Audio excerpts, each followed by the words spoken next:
What up, y'all? It's your boy Charles in this world. Just kicking it at the crib today. Listen, I'm checking out some audiobooks. I'm checking out Dope Gaming Misadventures of Fat Cat and Pappy Mason. Let's go ahead and get into it. This is chapter two. Can't remember. Anyway, y'all go hit the thumbs up button and let's get into it. And I'm come back with my reaction. Easy cash, but never had faced any consequences for their behavior. Crack started with the Dominicans, who were the retailers between the street guys and the Colombian suppliers.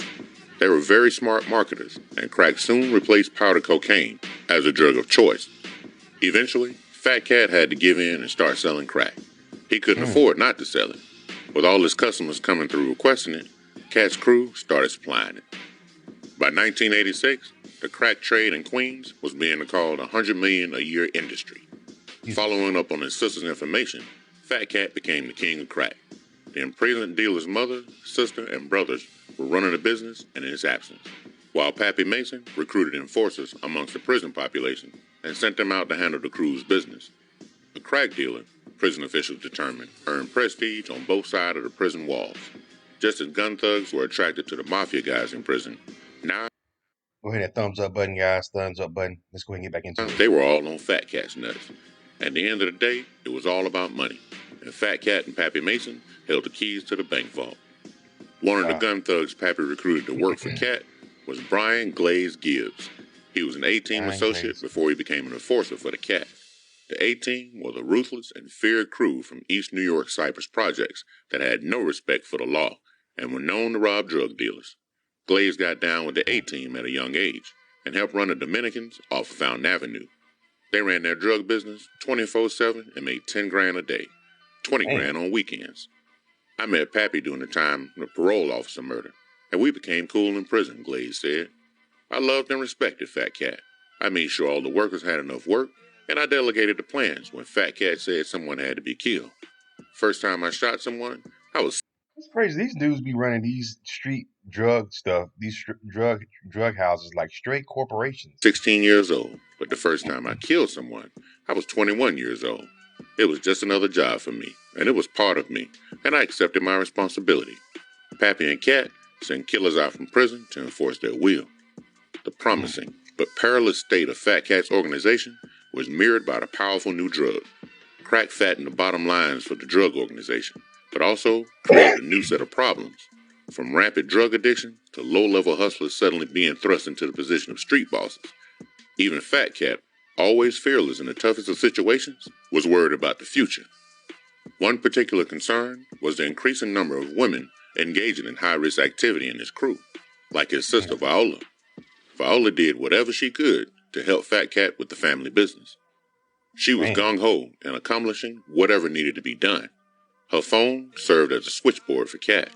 Assistant U.S. Attorney Leslie Caldwell said. There were some pretty blatant conversations. Viola was very talkative. Fat Cat knew that women caught by the cops were much more likely than men to cooperate with law enforcement in return for reduced sentences. Even from behind bars, Fat Cat exerted tremendous control over his organization. But there was little he could do to prevent his relatives participating in the riskiest aspect of the family business. They wanted to carry their weight, and Cat trusted him. With the astonishing ascent of the Nichols organization, each of his players, from the lowest bagger to the most feared lieutenant, now faced the fate of the imprisoned CEO. Fat Cat had become more powerful in prison than he ever was on the street. But instead of being a blessing, this was a curse. Everything he loved was involved in his drug business. I seen him make $1 million a week, D says. He had so much power, his word was law. He made a crew member shoot himself in the leg while he was on the phone, because the guy didn't do what he was told about placing a large wager on the fight. This incident has passed into gangster lore and has been retold so many times, it seemed like a scene out of a movie. Fat Cat told one of his henchmen to bet 50 G's on a Sugar Ray Leonard before the haggler I'll be damned if I shoot you over the phone and you in jail. Sugar Ray fight in 1987. Sugar Ray was a 3-1 underdog after a 3-year self-imposed retirement. No one thought Sugar Ray would win, but the Cat had a hunch. The henchman failed to place the bet. 4 nights later, 4 Cat's lieutenants met in the Queen's basement, awaiting a call from their imprisoned boss. As the minutes passed, they shifted anxiously in their seat. Tensions thick in the air. The call came in. The penalty?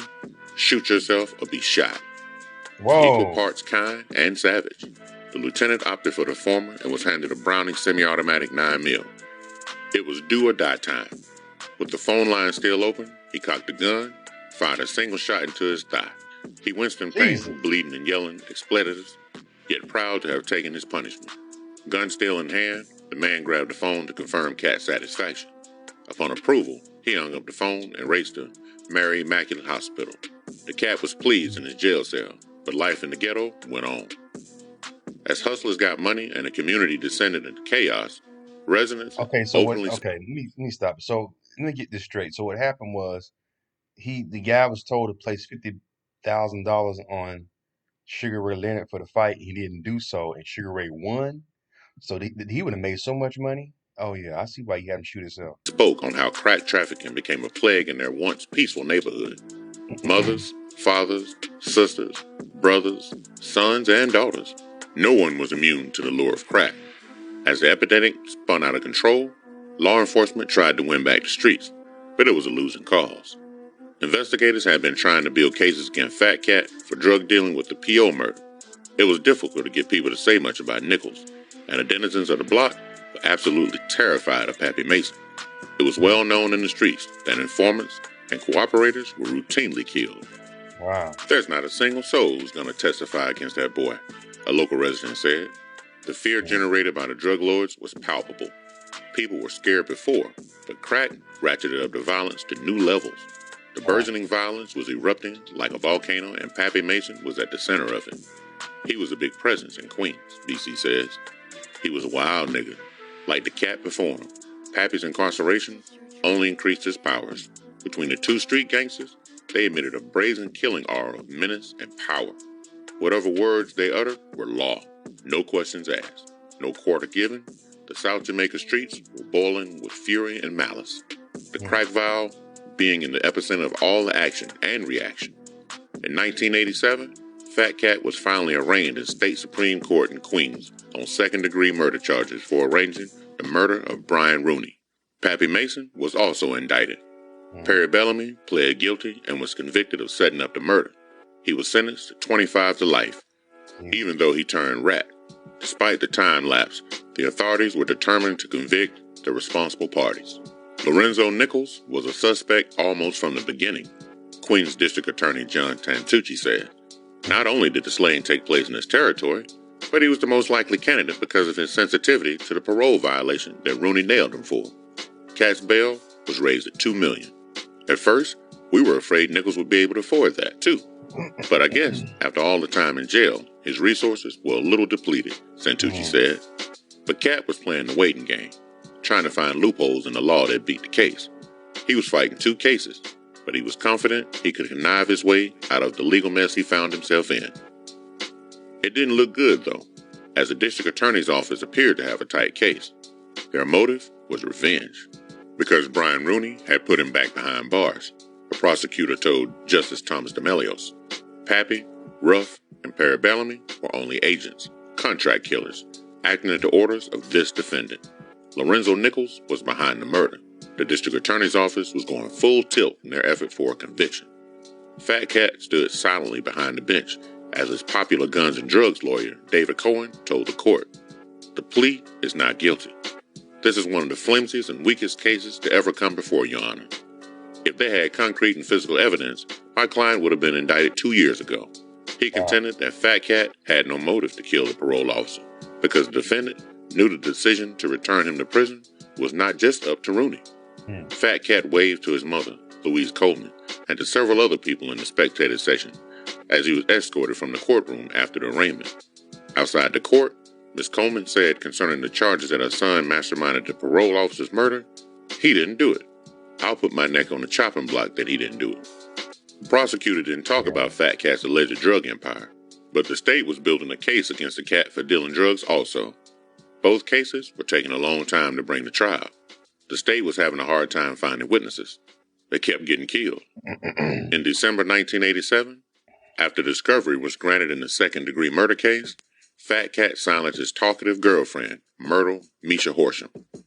Pappy had told her to be quiet, but she didn't listen. Cat must have thought he'd kill all the witnesses. They were disappearing at an alarming rate, so it definitely seemed he was trying. Cat Wow. said he had his son's mother killed because he felt disrespected by her when he was in prison. A What? convict who knew Fat Cat says. While driving through the 40 projects with a girlfriend in a blue Monte Carlo, Misha noticed a black car following her. The chase car, a black Volvo with tinted windows and gold-trimmed wheels, cornered her at the end of the one-way street. She was trapped. Two men, one carrying a 9mm and the other with a .380 semi-automatic, got out of the car. One of the men reached in and took Fat Cat's 18-month-old son out of the car. The man placed the baby on the sidewalk, then turned back to the car. Both men opened fire. Misha was killed instantly. Fat Cat's son was later found wandering the streets. Misha's girlfriend recovered, but never felt inclined to identify her attackers. Fat Cat gave me the order, and I killed her, Glaze said. There was a lot of rumors, but the real reason is because Cat was getting nervous about her loyalty, so he wanted her dead.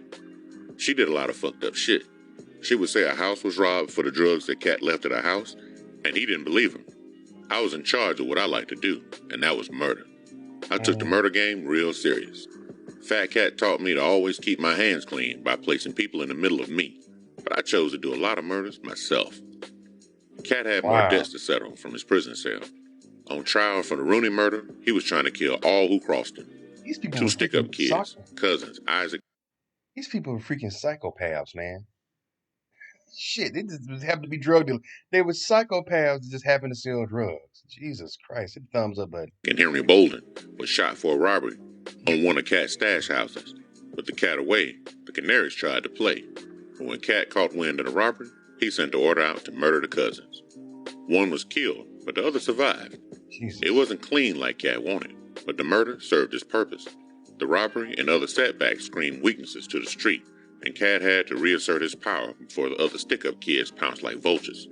The Cat's prolonged absence and decline in respect left a void. Instead of being untouchable, he had finally become a target. The Cat's wife for 10 years, Joanne Mouse Nichols, lived in the expensive Elmont, Long Island home, far from South Jamaica's killing fields. One Friday, as she was driving from a store back to her split-level home, in a black 1985 Mercedes-Benz, she was forced to the side of the road by another car. The men said they were cops and produced a subpoena with her name on it. They said they were investigating Mouse in connection with the Rooney murder. She was handcuffed and placed in a blue car. She was then blindfolded and put in a van, which took her to an apartment in Brooklyn. Over 18 hours, the kidnappers made repeated phone calls to her mother on Long Island and her in-laws in South Ozone Park, demanding 22 pounds of cocaine and 50 grand in cash for her release. The kidnappers threatened me with pit bulls, Mouse said. They said they were going to let the dogs bite off my breast. At first, family members couldn't come up with the money, and the police were contacted. But over the weekend, Cat called home, and the family quickly came up with 77 grand in cash. Early Sunday morning, the money was dropped off in a garbage bag outside of Brooklyn White Castle, and Joanne Nichols returned home in a taxi. The kidnappers thought her family, specifically her husband, was involved in drugs, Fred Klein, a Nassau County Assistant District Attorney said. They seemed like real amateurs, only asking for 77 grand from Fat Cat. I think he could have afforded more than that. But the perpetrators didn't get away with it. 4 men were eventually arrested and convicted at trial. At the trial, Mouse testified that she had received a dead mouse in the mail before taking the stand. The envelope also included 3 bullets. Each bullet, Mouse reported, had been inscribed in one of her children's names. It later turned out that the same man had also abducted and killed another of Cat's workers. The men did not appear very frightened of the Cat. With the drug-induced body count in Queens rising, and the murders of ordinary people for testifying and complaining, the Cat had many enemies. People attached his name to everything that happened. Cat became the one to blame for all the community's evils. Drug game thing. I don't see how people get into that shit. You always gotta look over your shoulder. The haters and the women are a lot more scandalous than mess with drug dealers. With him and Pappy in prison, his power was waning. Fat Cat has been trying to do this thing from inside the can, but he's like a wounded lion now, and the jackals are nipping at his heels, the cop said. After what's happened this summer, it's clear that Fat Cat no longer has absolute control. The young guys have no respect for him. A lot of young crack guys out there will shoot anybody who gets in their way, and they don't worry about the consequences. They make Fat Cat look mature. If Fat Cat was out, no one would pull anything like this. We knew if Fat Cat got out, either he'd be in the wind or bodies would fall in Queens. These drug guys are absolutely nuts. They're way worse than the mafia. They're so young and so violent, and they don't have any restraint that the more traditional organized crime guys have. Fat Cat's organization was cratering. As the charges piled up against the Cat and his enforcer Pappy Mason, his top lieutenants, including his sister Viola, were beginning their descent into drug addiction. Worse, Viola was going in and out of jail with the frequency of a low-level hustler because she was bagging and transporting drugs herself. A big no-no when you're supposed to be running the things for Cat. Cat was facing numerous charges, including weapons and drug charges and the murder of his parole officer, Brian Rooney. Oh, yeah. Pappy was in jail for the Rooney murder also. The state had an airtight case against him. If only their witnesses stood fast. But with the Cat and Pappy's aura of menace, prosecutors weren't confident their cases would hold up. Perry Bellamy was one of the star witnesses, but he was scared to death. Bellamy was in no hurry to testify against either Fat Cat or Pappy. There's not a single soul who's going to come in and testify against that boy. The Fat Cat has become more powerful in prison than he ever was out on the streets. He's got the name Perry Bellamy on a contract, too. No doubt about it, a local said. In fear for his life, Bellamy lived on Rikers Island in protective custody. Bellamy's father, Alonzo, a 50-year-old father of 6 who worked at Wilkins Quick Wash and Dry in Linden Boulevard, wanted no part of his son or the drug business. He was just a civilian. But that didn't stop Cat's gun thug. Alonzo was doing his job as usual, pushing a broom through the laundromat when a young man entered the rear of the store. There were no words, just the gunshots. One slug hitting Alonzo right between the eyes. Damn. The old man lingered for a couple of weeks at Mary Immaculate Hospital, but he never regained consciousness. I was asked to kill the witness that was going to testify on Fat Cat about the parole officer murder, Glade said. The dude that was going to testify was in jail in PC, so we could not get to him. So I had to kill his father. I murdered him in a laundromat and asked him for change so I could use the machines. Then he gave me the change. I put my gun to his head and murdered him. So his son took back his story and Fat Cat beat the charges. The hit on Mr. Bellamy was only part of the plan, detectives learned. The rest of the plan called for a grieving Perry Bellamy to be gunned down at his father's funeral. The kid was smart enough to stay in jail. Since they couldn't get to him in protective custody, they tried to maneuver him into a position where he could be touched. Pappy and the Cat meant business. Violence in Queens. So they was crazy as hell. So they killed the man, daddy, and then I guess they thought he was going to get out of jail to go to his dad's funeral. So they was going to try to wait and kill him at the, Jesus. Especially in witness intimidation cases, was quickly becoming a Bebo's trademark. In another incident, Pappy's young soldier, Shocker, allegedly bashed. How did they think they was going to get away with all this killing and selling? And they be thinking they really going to get away with this. This is crazy. The woman to death with a cast iron pan. I told you about running your mouth, Shocker told the woman as he allegedly beat her head to a pulp. With loyal soldiers still on the street, the imprisoned drug lords were trying to reclaim their dominance. Fat Cat and Pappy Mason were not playing when it came to their freedom or their money. Prosecutors and judges weren't immune to threats either. The judge in Cat's gun and drugs trial from the 1985 raid on his storefront had his life threatened repeatedly leading up to and during the trial. He had been on a police guard for months. Fat Cat was doing everything he could to get out from under the indictment. The prosecutor, Warren Silverman, was also living under a death threat. In Pappy Mason's case, the prosecutor and judge were living under constant anonymous death threats during the weeks prior to the trial. Right before the trial began, the star witness, Perry Bellamy, refused to testify. Pappy had gotten his man. He was laying the precedent for his defense also. Me and Pappy was in Queen's house together, and he told me, I didn't kill no police officer, Luckspoon said. Pap denied that he arranged the murder. Hell no, he said. While Pappy was getting witnesses to clam up or eliminate him, Cat's case progressed to trial. After numerous delays, it was time to face the music. Nichols is one of the major drug dealers in all New York City, Queens District Attorney John Santucci said. His operation netted millions of dollars annually and extended beyond Queens into Brooklyn and Nassau counties. Cat's prospects didn't look good at the guns and drugs trial. A jury deliberated for more than 2 days after a 10-week trial in Kew Gardens. Queens presided over the state Supreme Court Justice Vincent Nero before finding Nichols guilty on all 3 counts of criminal possession of a controlled substance and 6 counts of criminal possession of a weapon. The Hmm. cat was sentenced to 25 to life on the charges. Wow. Nichols is convicted on drug charges. The New York Times headline read on January 9th, 1988. The cat held his face in his hands as the sentence was read. Fat Cat, having been indicted for killing Rooney in July 1987, still faced a murder trial and a second life sentence. One of the cops attending the trial yelled, "The cat's 9 lives are over." Nobody takes an order from a lifer. In this great moment of triumph for law enforcement, none of the cops could imagine the sorrow that would come. When we were locked up together, Cat went on trial for his drug case. Prince from the Supreme Team said, he started acting a little shaky.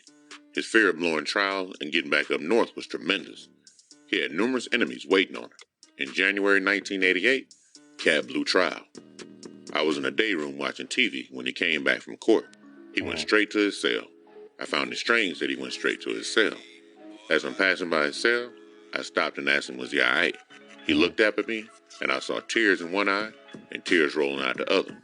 I Mm. told Cat, don't worry about that shit, man. Preem took a 9 to life and gave it back on appeal. You stand a better chance because you went to trial. Afterwards, I warned Pap, if you don't distance yourself from Cat, he's going to use you as his ticket out of prison to avoid going up north. Mm. Pappy followed the cat to trial, but without Bellamy willing to testify, only his taped confession was played for the jury. The jury was deadlocked at 9-3 for a conviction. When the judge declared a mistrial, Pap went to trial and had a hung jury. He had a hung jury on the murder, Luxpoon said. It was an eventful week in South Jamaica. The cops had won a big victory over Fat Cat, but Pappy beat him in a stalemate. Pappy didn't Yeah. kill no PO. He actually got 2 mistrials, D says. Actually, the 3 people who killed the PO are in the feds now. Following his mistrial in the Rooney murder, Pap remained in jail on a gun charge. But he would make bail, and when he did, Oh wow. all hell would break loose in Queens. Oh wow. So Pappy, the crazy one, his enforcer got out, but Fat Cat got 25 to life. I wonder is he out now? Because he got convicted in 88, 89, that's 10 years. 99, that's 20 years. No, yeah. 89, yeah, 99 is, no, I'm sorry. He went in 88, 98, that's 10 years. Um, 98. 2008 is 20 years. So let me see. 9, 10, he would have gotten out. 25 years would be, yeah, he would have gotten out in 2005, 2005 or 8. Oh shit, 8, 9, 9, 10, 11, 12, 13. Yeah, 13. 2013 or 14, he would have been out by. Is he out? Is he? I wonder, is he out? Who knows? Do anybody know if Fat Cat got out? Leave the comments and let me know what the deal is with that. And we're gonna come back with more of this book, Dope Game, the Misadventures of Fat Cat and Pappy Mason. Leave your comments, subscribe to Charles and May's World. Y'all take care.